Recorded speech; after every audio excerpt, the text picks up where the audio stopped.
Hey party people, long time no see. I've been wanting to make a longer talking kind of video for a while, but before I get started I want to say that 1, I need to update my PNG tuber so the one in this video is not the current one, and neither is the one talking. 2, this isn't a definitive tutorial or anything, this is just how I render, and I've had a lot of people ask me about my process, so I decided to sit down and record it. Also, this is just an over-rendered sketch. I didn't do line art or anything, I didn't even clean it up a lot. This is kind of just showing how I color. Okay, now for the tutorial that's not really a tutorial.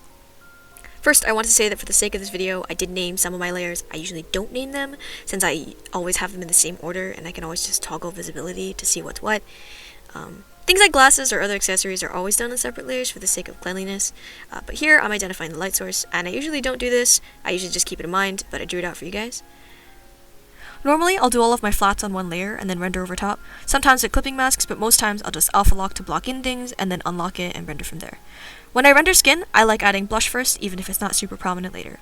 In this drawing, like I showed, Val's arms are on a separate layer as well as the sleeves, and that's because the sleeves are sheer and their arms are made of glass, so I did this for my own separation. The brush that I use for the sketch and lines is the default felt pen on Clip Studio Paint. Everything for rendering and a lot of my other art at the moment, I've been using the 7VX paintbrush set number 1 by Gekoni on the CSP Asset Store. The link for that is in the description. For this piece, I've been using these two and the default airbrush in some areas. I'm referencing panels of Val's face from the comics so I can see how they're colored in there. I block in shadows the darker shade of the skin and hue shift to be slightly redder. Hue shifting colors while rendering helps your colors pop, and I learned this from a few tutorials that I found online. I also keep in mind the planes of the face so I know where to place the shadows and highlights. I personally love doing the highlights in the inner eye corners, nose, and cupid's bow. I'm not super duper good at this still, so always use references.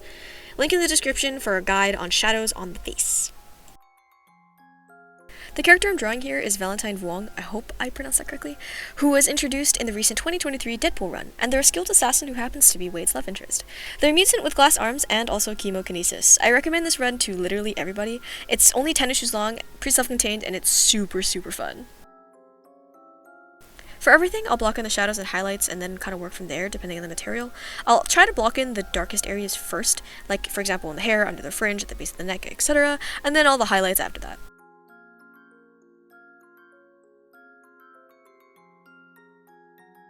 Hi, Editor Squish here. I forgot to mention this part that I'm doing right now. So I actually go in and do the eyelashes and eyes, teeth, etc., like the face details after I render the skin, and I'll do that like under the line art, so it kind of basically just darkens it, and then I'll do like extra eyelashes or other stylistic things over the line art along with like the catchlight and stuff, which you see me do later on.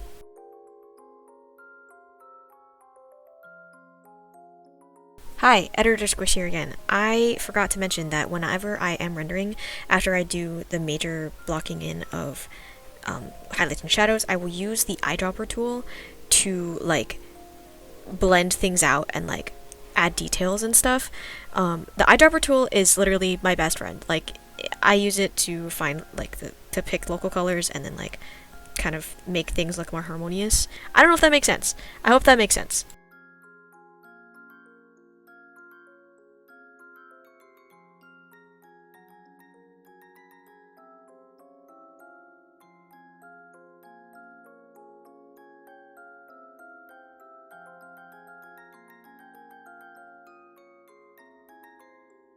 The shirt is kind of a nondescript material. I tried making it look satiny, I guess.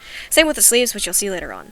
For the corset thingy and their pants, I tried to make them look vaguely leathery. With the pants, I referenced their canon outfit and how their pants are kind of that weird leathery material. I've still never like learned how to render leather, so I don't know what I'm doing, I'll be so for real. Same with their arms. I don't know how to render glass super well and believably, so I just referenced how they're drawn in the comics.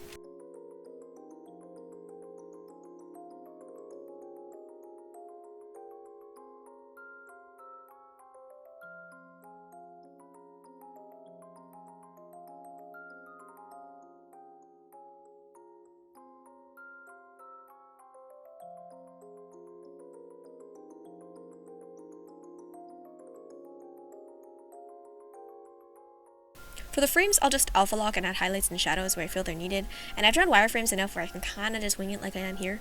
When I draw glasses lenses, I'll do a bit of reflections here and there and call it a day, and it also depends on the opacity of the lenses themselves, but for this particular drawing, I was referencing how they're done in the comic.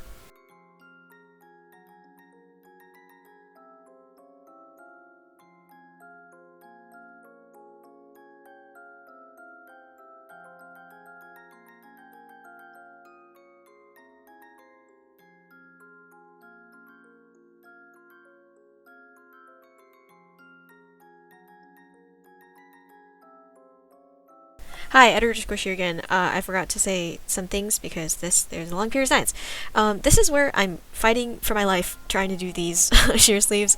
I can kind of draw them sometimes, but like here I was really struggling for some reason.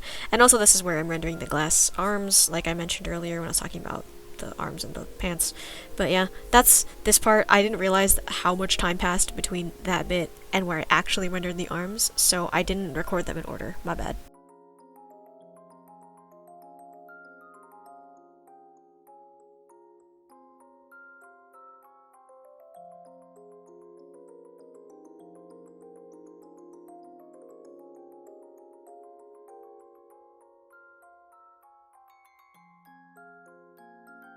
I like to do the catch lights and certain highlights above the line work, and I'll do this on a separate layer along with the flyaway hairs and eyebrow highlights.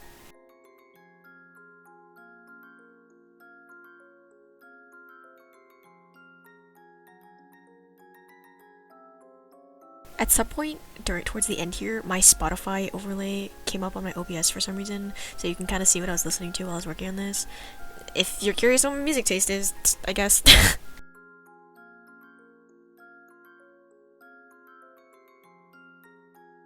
At the end here, I went back and added the cooler shadows, which I forgot to do when I was rendering the skin, and that's it. Yay! Oh my gosh, hi, thank you so much for making it to the end of the video. I have had a lot of people ask me how I render and asking for a tutorial, and I don't know how to do tutorials, as evident by this video. I hope you all enjoyed it. I hope it was kind of insightful into my process. I kind of just opened a whip and decided to over-render a sketch. I'm balls deep into a Spider-Man hyperfixation, so my next couple videos will be related to Spider-Man. I don't know when they're coming out, but they are coming out. Follow me on Instagram, Twitter, all that shit if you want updates, or just bother me somehow in my comments. I'll respond, probably. Thank you, bye.